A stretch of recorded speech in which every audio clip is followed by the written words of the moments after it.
السلام علیکم ورحمۃ اللہ تعالیٰ وبرکاتہ۔ معزز ناظرین، امید ہے کہ آپ حضرات خیریت سے ہوں گے۔ آج میں جو اسلامی سال کا 7واں مہینہ ماہ رجب چل رہا ہے، اس کے تعلق سے کچھ باتیں آپ حضرات کے گوش گزار کرنے کی کوشش کروں گا۔ یقیناً یہ رجب المرجب کا مہینہ انتہائی معظم اور مکرم مہینہ ہے۔ اگر احادیث نبویہ ہم دیکھیں تو حدیث کی بہت ساری کتابوں میں ماہ رجب المرجب کی بے شمار فضیلتیں وارد ہیں۔ یہ رجب وہ مہینہ ہے جس کی تعظیم اہل اسلام تو کرتے ہی تھے، اہل اسلام کے ساتھ ساتھ جو مسلمان نہیں تھے، کفار و مشرکین میں سے تھے، وہ بھی اس مبارک مہینے کی تعظیم اور توقیر کرتے تھے۔ آئیے آج کی گفتگو میں ہم یہ سنیں گے کہ پہلی چیز ماہ رجب کی فضیلت کیا ہے، دوسری چیز اس مبارک مہینے میں روزہ رکھنے کی فضیلت کیا ہے اور کتنا اجر و ثواب ملتا ہے، تیسری چیز اس مبارک مہینے میں کتنے روزے رکھے جائیں۔ تو آئیے ہم شروعات کرتے ہیں ماہ رجب کی فضیلت کے تعلق سے۔ تو سب سے پہلے میں ماہ رجب کو رجب کیوں کہا جاتا ہے اس کی وجہ بتاؤں گا، اور اسی سے اس مبارک مہینے کی فضیلت کسی حد تک اجاگر اور واضح ہو جائے گی۔ ماہ رجب کا پہلا نام ہے، رجب کو رجب کیوں کہا جاتا ہے اس کی وجہ یہ بتائے گی کہ یہ رجب مشتق ہے ترجیب سے۔ ترجیب کا معنی ہے تعظیم کرنا، توقیر کرنا۔ چونکہ یہ مبارک مہینہ انتہائی معظم ہے، اہل اسلام کے ساتھ ساتھ جو غیر مسلم تھے، کفار و مشرکین تھے، وہ بھی اس مبارک مہینے کی تعظیم کرتے تھے، اس بنا پر اس مہینے کا نام رجب رکھا گیا۔ اور ایک حدیث شریف ہے، امام بیہقی نے شعب الایمان میں اس حدیث کی تخریج کی ہے، صفحہ نمبر 374، جلد نمبر 3، حدیث نمبر 3813۔ حدیث شریف کے الفاظ ہیں، خیرۃ اللہ من الشہور وہو شہر رجب، من عظم شہر رجب فقد عظم امر اللہ، ومن عظم امر اللہ ادخلہ اللہ جنات النعیم واوجب لہ رضوانہ الاکبر۔ کہ رجب کا مہینہ یہ مبارک اور بہتر مہینوں میں سے ہے، اور اللہ عز و جل کو جو مہینے سب سے زیادہ پسند ہیں ان مہینوں میں ایک مہینہ رجب کا ہے۔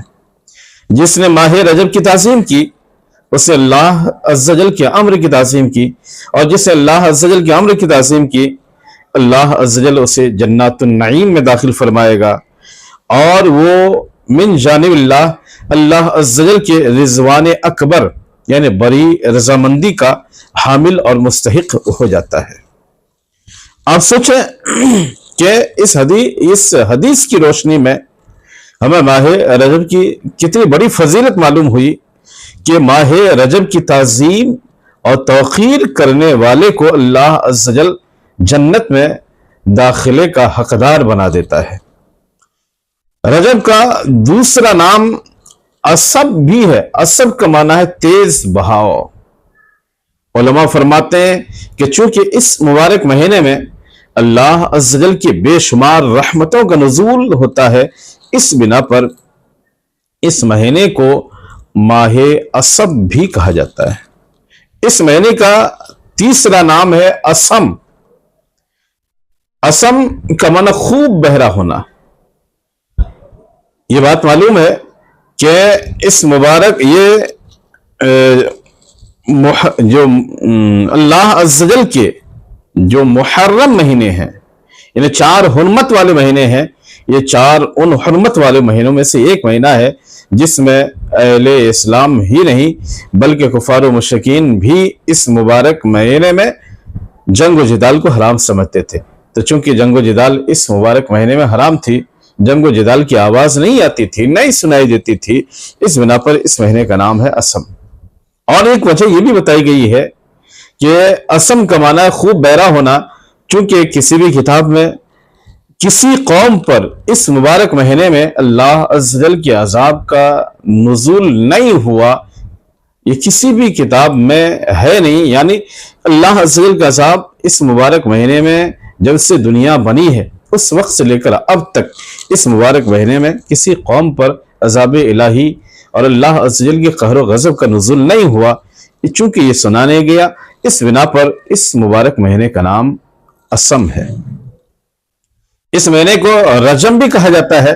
رجم کا مطلب ہوتا ہے سنسار کرنا، چونکہ اس مبارک مہینے میں شیاطین کو سنسار کیا جاتا ہے، اس بنا پر اس مبارک مہینے کو ماہ رجم بھی کہا جاتا ہے.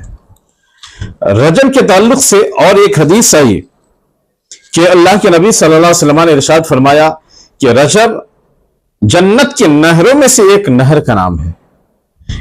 اس مبارک مہینے میں یعنی رجب کے مہینے میں اگر کوئی ایک روزہ بھی رکھ لے گا تو اللہ عز و جل جو رجب نامی جنت میں نہر ہے اس نہر کے پانی سے اسے سیراب فرمائے گا، اور اس پانی کا حال یہ کہ وہ دودھ سے زیادہ سفید اور شہد سے زیادہ شیریں ہے.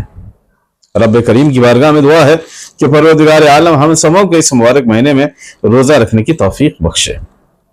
اب رہی بات کہ رجب کے مہینے میں روزہ رکھنے کی کیا فضیلت ہے، تو ابھی ایک حدیث تو آپ کے سامنے یہ گزری کہ اس مبارک مہینے میں اگر کوئی ایک روزہ رکھ لیتا ہے تو رب کریم اسے رجب نامی جنتی دریا سے سیراب فرمائے گا، جس کا پانی شہد سے زیادہ شیریں، شہد سے زیادہ میٹھا اور دودھ سے زیادہ سفید اور انتہائی صاف و شفاف اور ٹھنڈا ہے. اور دوسری حدیث یہ کہ اللہ کے نبی صلی اللہ علیہ وسلم نے ارشاد فرمایا کہ رجب کے روزے داروں کے لیے اللہ عز و جل نے جنت میں ایک خاص محل تیار کر رکھی ہے. جو اس مبارک مہینے میں ایک روزہ بھی رکھ لے گا رب کریم اسے اس محل میں داخلہ فرمائے گا اور اس کی قسمت میں اس محل میں جانا نصیب ہوگا. تیسری حدیث شریف اللہ کے نبی صلی اللہ علیہ وسلم نے ارشاد فرمایا کہ ماہ رجب کے، اور اس حدیث کو جامع صغیر میں حدیث نمبر 5051 صفحہ نمبر 311 میں یہ حدیث مذکور ہے کہ اللہ کے نبی صلی اللہ علیہ وسلم نے ارشاد فرمایا کہ جس نے رجب کی پہلی تاریخ پہلے دن کا روزہ رکھا تو یہ ایک روزہ اس کے لیے 3 سال کے گناہوں کا کفارہ ہو جاتا ہے.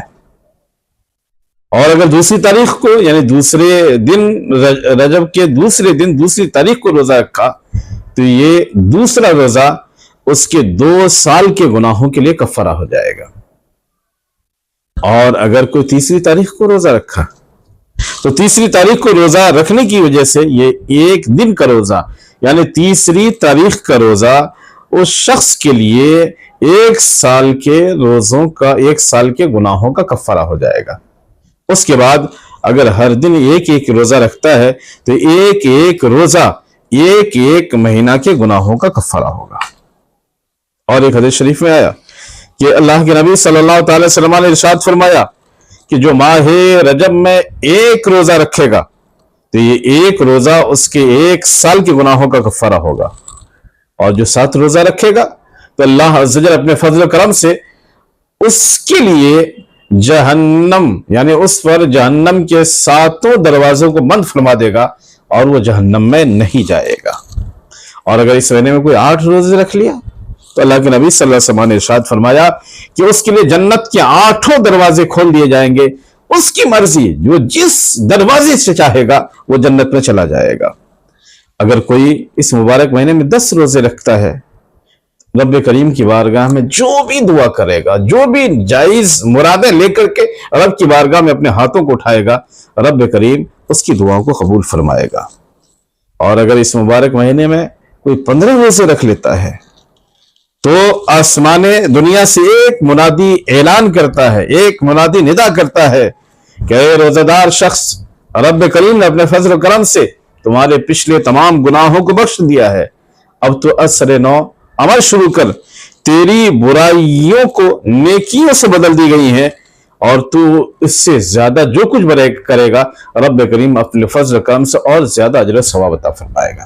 سامعین، دوسرے سوال کے جواب میں تیسرے سوال کا بھی جواب ہو چکا کہ اس مبارک مہینے میں کتنے روزے رکھے جائیں. تو 1 رکھے، 2 رکھے، 3 رکھے، 10 رکھے، 15 رکھے، یعنی 15 تک کی روایتیں ہمارے سامنے مذکور ہوئی. رب کریم کی بارگاہ میں دعا ہے کہ پروردگار عالم ہم سبوں کو اس مہینے کی تعظیم کرنے کی توفیق عطا فرمائے. وآخر دعوانا الحمدللہ رب العالمین. السلام علیکم ورحمۃ اللہ تعالی وبرکاتہ.